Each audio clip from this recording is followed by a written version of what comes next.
నువ్వు దోషిగా ప్రజల ముందర ఈరోజు నిలబడినావు. పాపిరెడ్డిపల్లి గ్రామానికి చెందిన లింగమయ్య హత్యలో స్వయంగా నీ తమ్ముళ్ళ ప్రమేయము, వారి కుమారుల ప్రమేయం ఉందనేసి ప్రజలు నిర్ణయించినారు. కానీ నువ్వు ఇంకా నీ మాటలు ఏదో ప్రజలు నమ్ముతారనో, లేదంటే మీడియా నమ్ముతారనో, లేదా ప్రతిపక్షం నమ్ముతాదనో భావిస్తాను. నీ కుమారులు, వారి ప్రోత్సాహము, నీ తమ్ముళ్ళ ప్రమేయము, వారి కుమారుల ప్రమేయము, వీటన్నిటి వల్లనే లింగమయ్య అనే వ్యక్తి హత్య గావించబడినాడు. ఈ వాస్తవాలు ప్రజలకు తెలుసు. నీ యొక్క నేరము ప్రజల దృష్టిలో నాటుకుపోయింది. మీ కుటుంబపు నేర ప్రవృత్తి గురించి రాష్ట్రమంతా తెలుసు. నీ భర్త 100 కూనీలు చేయించినాడనేది రాష్ట్రమంతా తెలుసు. నువ్వు రాజకీయాల్లోకి వచ్చినాక, నీ భర్త చనిపోయినాక నువ్వు రాజకీయాల్లోకి వచ్చినాక ఈ రోజుతో నువ్వు కూడా దాదాపుగా ఒక 10 మందిని చంపించిన దాంట్లో నేరుగానో లేదా ఇండైరెక్ట్గానో డైరెక్ట్గానో నీ పాత్ర కూడా ఉన్నట్లుగా జిల్లా ప్రజలకు స్పష్టమవుతుంది. ఆ హత్యల గురించి మళ్ళీ నేను చెప్పాల్సిన అవసరం లేదు, జిల్లా ప్రజలందరికీ తెలుసు. మరి ఈరోజు నువ్వు మాట్లాడుతూ ఉన్నావు, ప్రెస్ మీట్ పెట్టి మాట్లాడుతూ ఉన్నావు. 100 హత్యలు చేసినటువంటి పరిటాల రవి ఏ విధంగా ఆ హత్య కేసుల నుంచి తప్పించుకోగలిగాడో దాని వెనక ఉన్న మతలబ్ ఏంటి? మరి పరిటాల రవిని చంపించింది జగన్మోహన్ రెడ్డి అని నువ్వు మాట్లాడుతున్నావు. ఆ రోజు రాజశేఖర రెడ్డి గారు ముఖ్యమంత్రిగా ఉండగా సొంత కుమారుడి మీద సిబిఐ ఎంక్వైరీ వేయించారు. సిబిఐ వారు నిర్ధారించిన తర్వాత, జగన్మోహన్ రెడ్డి గారి ప్రమేయం లేదనేసి నిర్ధారించిన తర్వాత ఆ కేసు విచారణ జరిగింది, దోషులకు శిక్ష పడింది. నీవు ఎప్పుడైతే దొంగగా ప్రజల ముందర నిలబడతావో, దోషిగా ప్రజల ముందర నిలబడతావో, ఆ నిలబడిన ప్రతిసారి జగన్మోహన్ రెడ్డి గారిని తిట్టడము, జగన్మోహన్ రెడ్డి గారికి అనేక నేరాలను ఆపాదించడము, అంటే నీ నేరాలకు ముసుగు కప్పుకునేటువంటి ప్రయత్నం చేస్తున్నావు. ఆ రోజుల్లో జేసీ దివాకర్ రెడ్డి నా భర్తను చంపించినాడని కూడా నువ్వు మాట్లాడినావు, గగ్గోలు పెట్టినావు. జేసీ కుటుంబము మీ పార్టీలోకి రాకుండా కూడా చాలా డ్రామాలు చేసినావు. మరి ఈరోజు పరిస్థితి ఏంది? జేసీ ప్రభాకర్ రెడ్డి నీ కొడుకు ఏడ చూసినా కనపడితే కరుచుకుంటున్నారు. మరి ప్రజలు పిచ్చోళ్ళ? మరి మీ పార్టీ కార్యకర్తలు పిచ్చోళ్ళ? మరి చమన్ సాబ్ మీ ఆయనకు నమ్మకస్తుడు, ఆయన హత్యలోనూ, ఆయన డ్రైవర్ హత్యలో కూడా మీ కుటుంబం పాత్ర గురించి ప్రజలు చర్చించుకున్నారు. ఈరోజు కూడా అందరూ అదే నమ్ముతూ ఉన్నారు, మీరే చంపించినారనేసి. మరి మీ రాజకీయ చరిత్రలో ప్రజల తలకాయల మీద అవినీతి సామ్రాజ్యాన్ని ఏర్పాటు చేసుకొని 100 కోట్లు 1000 కోట్లు సంపాదించుకోవడం తప్ప మీరు చేసినటువంటి ఒక గొప్ప కార్యక్రమం ఏదైనా ఉందా మీరు చెప్పుకోవడానికి? ఏదీ లేదు. కాబట్టి 2009లో నేను మొదటిసారి పోటీ చేసినప్పుడు 1707 ఓట్లతో గెలిచావు నా మీద. 2014లో 7700 ఓట్లతో గెలిచావు. అది కూడా మా కాంగ్రెస్ పార్టీలో జిల్లా స్థాయి నాయకులు ఒక 2-3 నీకు గట్టిగా సాయం చేస్తే నువ్వు బయటపడినావు. మరి 2019కి వచ్చేటప్పటికి 2014-19 మధ్య మీరు చేసిన దుర్మార్గాలు, దోపిడీలు, హత్యలు, దాడులు ఇవన్నీ కూడా ప్రజల్లో మీరు పలచనైపోయేటువంటి పరిస్థితి తీసుకొని వస్తే, ఆ రోజు జగన్మోహన్ రెడ్డి గారి ప్రభంజనం వీస్తూ ఉంటే ఆ గాలిలో ఓడిపోతానని తెలుసుకొని ఒక బకరా కావాల్సి వచ్చి నీ కొడుకును పోటీ చేయించినావు నా మీద. నేను ఆ రోజు 26,000తో గెలిచాను. మళ్ళీ 2024కు వచ్చేటప్పటికి తెలుగుదేశం పార్టీ వైపు గాలి వీస్తుంది. వైఎస్ఆర్ కాంగ్రెస్ పార్టీకి ప్రభుత్వం పైన కొంత వ్యతిరేకత వచ్చిందని గమనించుకొని మళ్ళీ నువ్వు తెర మీదకి వచ్చావు. నీ కొడుకు అయితే ఓడిపోతాడని నువ్వే ప్రచారం చేయించావు, నీ అన్నదమ్ములు ప్రచారం చేశారు, నీ బంధువులు ప్రచారం చేశారు, నీ మీడియాతో రాపించావు, నీ సోషల్ మీడియాతో రాయించావు. కొడుకును ధర్మవరం పంపించి నువ్వు పోటీ చేసి గెలిచినావు. మరి నిజంగా మీరు దేశోద్ధారకులయ్యి దేశ సేవ చేసింటే మీకు ఓటమి అనేది ఉండకూడదు. మరి మీ ఆయన అంత గొప్ప జాతి నాయకుడో జాతీయ నాయకుడో ఏంటి నీ కొడుకు ఓటమి రాకూడదు. మీ కుటుంబం యొక్క డొల్ల చరిత్ర జిల్లా అంతా తెలుసు, ఈ రాష్ట్రానికి అంతా కూడా తెలుసు. మీ వల్ల అనంతపురం జిల్లాకు ఫ్యాక్షన్ మరకలు అంటడము వాస్తవం కాదా సునీతమ్మ? మీ వల్ల తెలుగుదేశం పార్టీకి చెడ్డ పేరు రావడం వాస్తవం కాదా? నీ భర్త కాదా వైటీ ప్రభాకర్ రెడ్డి మడకశిర మాజీ ఎమ్మెల్యే గారి ఇంటి మీద బాంబు దాడి చేయించింది? నీ భర్త కాదా గాదిలింగప్పని చంపించింది? నీ భర్త కాదా స్వర్గీయ మాజీ మంత్రి జీనాగిరెడ్డి గారి ఆఫీసు మీద బాంబు దాడి చేయించింది? తెలుగుదేశం పార్టీలో మీ దాడుల వల్ల నష్టపోయిన వాళ్ళు ఎక్కడున్నారు ఈరోజు? నీ భర్తకు టికెట్ ఇప్పించిన సీసీ వెంకటరాముడు, సరిపూడి సూర్యనారాయణని అంచివేసింది మీ భర్త కాదా? మరి దుర్మార్గంగా పార్టీలకు అతీతంగా మీరు చేసిన దారుణాల వల్ల నష్టపోయిన వాళ్ళు వందల వేల మంది ఉన్నారు. అయినా వేల సార్లు నువ్వు నీ భర్త హత్యను తెర మీదకి తీసుకొచ్చి రాజకీయంగా లబ్ధి పొందాలనుకుంటావు.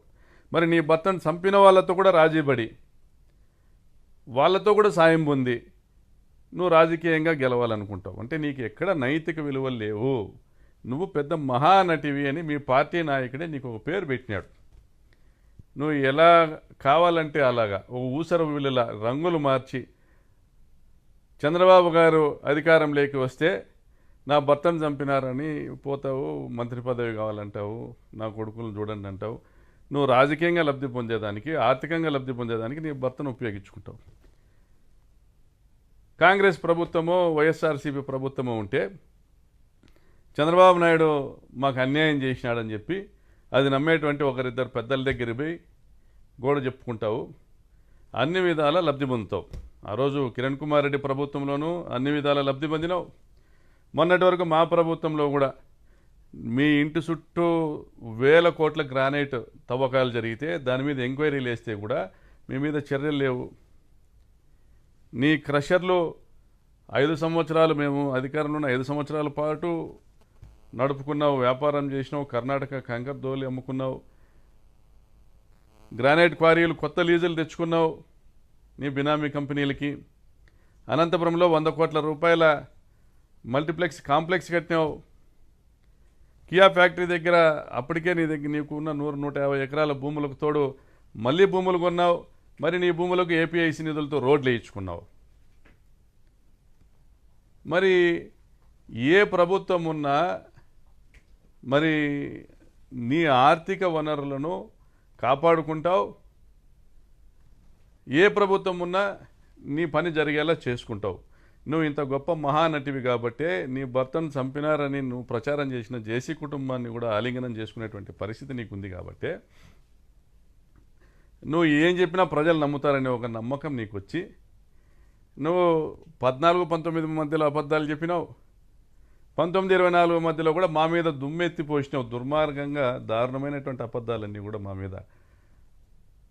మేము పేదలకు సాయం చేస్తా, ఈ ప్రాంతంలో గతంలో పరిటాల రవి హయాంలో ప్రజాస్వామ్యము కూనీ చేయబడి ఉంది, ప్రజాస్వామ్యాన్ని చెరబట్టినారు మీరు.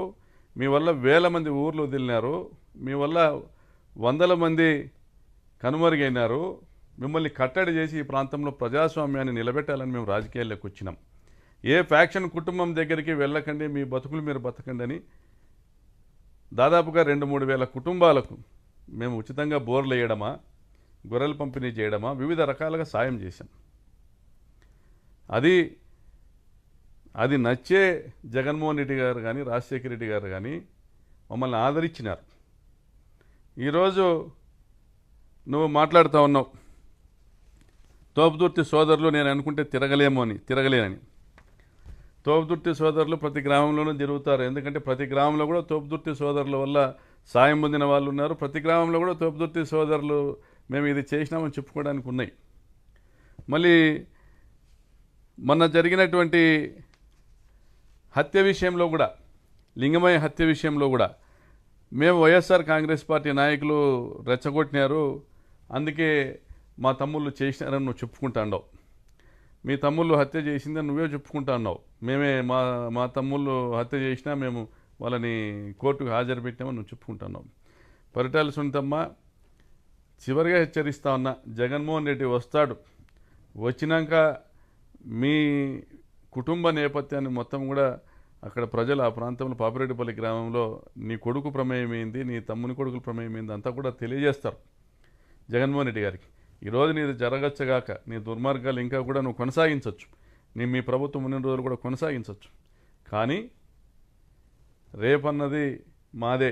తప్పనిసరిగా 27లోనో 28లోనో 29లోనో మళ్ళీ మా ప్రభుత్వం వస్తుంది, మా జగనన్న ముఖ్యమంత్రి అవుతారు.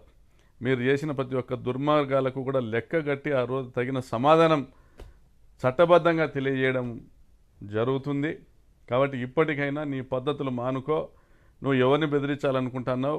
నేను అనుకుంటే ఎంపీపీ కాలేనా, నేను అనుకుంటే ప్రకాష్ రెడ్డి తిరుగుతాడా, ఇంకోటి మాటలు ఇవన్నీ మానుకో. ఇంకా నీకు అది పోలే, అదేదో చింత చచ్చిన పులుపు చావలే, అవి మానుకో. ప్రజాస్వామ్యంలో నువ్వు కూడా ప్రజలు ఓట్లేసి గెలిచి నువ్వు ఎమ్మెల్యే అయినావంతే, నీ ఎంతగా నువ్వు ఎమ్మెల్యే కావు. ప్రజలు నిన్ను నమ్మి ఓట్లేసినాక నేను ప్రజలకు మంచి చేయాలనే ఆలోచనతో నువ్వు మాట్లాడు. నువ్వు బెదిరించేటట్ల మాటలు ఇంకోటి మాటలు మాట్లాడితే ఎవరు బెదిరే వాళ్ళు ఎవరు లేరు. ప్రజలు మిమ్మల్ని తరిమి కొట్టే రోజులు రాకుండా ఇకనైనా చూసుకో. జగన్మోహన్ రెడ్డి గారి కాలి గోటికి కూడా నువ్వు పనికిరావు. జగన్మోహన్ రెడ్డి గారు మహోన్నతమైనటువంటి వ్యక్తిత్వం కలిగిన నాయకుడు. ఆయన పేదల పట్ల, రైతుల పట్ల, మహిళల పట్ల, విద్యార్థుల పట్ల అపారమైన ప్రేమ కలిగి వారికి సంక్షేమ పథకాల ద్వారా వారి కుటుంబాలను నిలబెట్టిన నాయకుడు. కోట్లాది మంది గుండెల్లో కొలువున్నటువంటి నాయకుడు. జగన్మోహన్ రెడ్డి గురించి మాట్లాడేటువంటి అర్హత నీకు కానీ, నీ కుమారునికి కానీ, నీ కుటుంబానికి కానీ ఎవరికి లేదు. మీరు నోటికి వచ్చినటువంటి అబద్ధాలు చెప్పి అధికారం లేకొచ్చి ఈరోజు ఏ ప్రజలైతే మిమ్మల్ని గెలిపించినారో వారి ఆస్తుల మీద మీరు కన్ను వేసి వారి ఇళ్లను కూలుస్తా, ఈరోజు రైతాంగాన్ని నడ్డి వీరుస్తా, హంద్రినీవా కాలువ లైనింగ్ కాంట్రాక్టు కమిషన్లను కొట్టి ఈరోజు రాప్తాడు నియోజకవర్గంలో కనీసం 1,00,000 ఎకరాలు బీళ్లుగా మారేటువంటి పరిస్థితిని తీసుకొని వచ్చి మీరు గత 10 నెలలుగా ఎన్నో అరాచకాలు చేసి, ఎన్నో దోపిడీలు చేసి, టమాటా రైతుల దగ్గర నుండి కూడా కమిషన్లు వసూలు చేసి మీరు చేస్తున్న అరాచకాలన్నీ ప్రజలకు తెలిసిపోయినాయి. ఇప్పుడు నువ్వేం చెప్పినా ఎవరు నమ్మే పరిస్థితి లేదు, అయిపోయింది. మొన్న లింగమయ్య హత్యతో నీ చాప్టర్ క్లోజ్ అయిపోయింది. నువ్వు భవిష్యత్తులో ఎప్పుడు కూడా శాసనసభలో అడుగుపెట్టేటువంటి పరిస్థితి కూడా ఉండదు ఈసారి 2029 ఎన్నికల తర్వాత. నీ చరిత్ర మొత్తము ప్రజలకు అర్థమైపోయింది. మేకవన్య పులివి నువ్వు. నీ నేర చరిత్ర మీ భర్త బయటికి తెలిసి చేసినాడేమో. నువ్వు బయటికి మహానటిలా ముసుగు కప్పుకొని గొప్ప నటనా చాతుర్యంతో ప్రజల్ని నమ్మబలుకుతూ గొంతు కోసుకుంటూ వచ్చినావు ఇన్ని సంవత్సరాలు. ఇంకా అది జరగదు. జగన్మోహన్ రెడ్డి లాంటి నాయకుడిని కోల్పోయినందుకు ఈ రాష్ట్ర ప్రజలు చింతిస్తున్నారు. మీ పార్టీ మనుగడ సాగదు. రాబోయే కాలంలో నీవు ఏ కుటుంబాలనైతే నువ్వు సంపించినావో, నువ్వు నీ భర్త, ఆ కుటుంబాలే మీకు రాజకీయ సమాధి కడతాయని కూడా మీకు తెలియజేస్తా ఉన్నాము. Please subscribe Telugu politics.